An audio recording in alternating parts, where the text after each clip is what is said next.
With chapters 17 to 18, we are at the start of a final major section of Judges. The whole book can be divided into three. The first section is chapters 1 to 2, which is about what happens after Joshua dies. Then there is the large major section, which runs from chapters 3 to 16, which we have just concluded. This section has related the activities of the judges. Finally, there is the last section from chapters 17 to 21, which is the epilogue, where we do not have any more stories about judges. That is not to say that the period is concluded. Samuel will be the final judge before transitioning to a monarchy. But this epilogue serves to prepare for that situation or necessity as Israel descends further into anarchy, violence, and idolatry. Instead of fighting oppressors, now there is a civil war. One more comment is needed about this epilogue. There has been much debate about how it all fits together and how it is linked to the previous major section. Scholars tend to see chapters 17 to 18 as separate to chapters 19 to 20. Chapters 17 to 18 display religious degeneration, whereas 19 to 20 display social degeneration. Some also think that, chronologically speaking, chapters 17 to 18 reflect the period before the judges and have been relocated here because the author or editor thought they suited the terrible state of things leading up to the monarchy. If this is the case, it might answer one or two questions, which we will come to. We are introduced in chapter 17 to a highly dubious character called Micah. His name means "who is like Yahweh," which is highly ironic given his efforts in service of idolatry. Verses 1 to 6 serve as an introduction to all that follows in these two chapters. Verse 6 summarizes the lawless situation with the familiar refrain that because there was no king in Israel, everyone did what they thought was right. Then begins the story. A Levite goes wandering to find some more work. Micah hires him to replace his son, who he had installed as priest over his personal shrine. Micah believes the Levite will be better for securing God's blessing.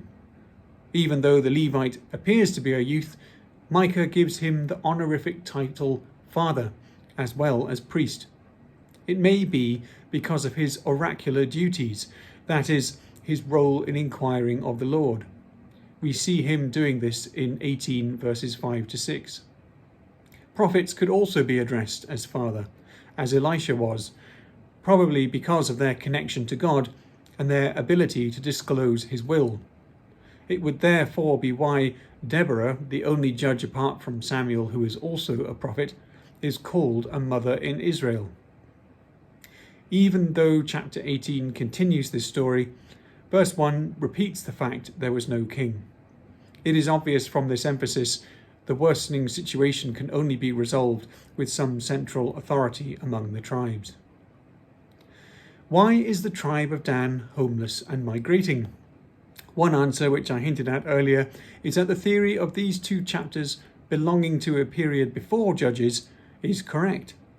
Dan has not yet received its inheritance.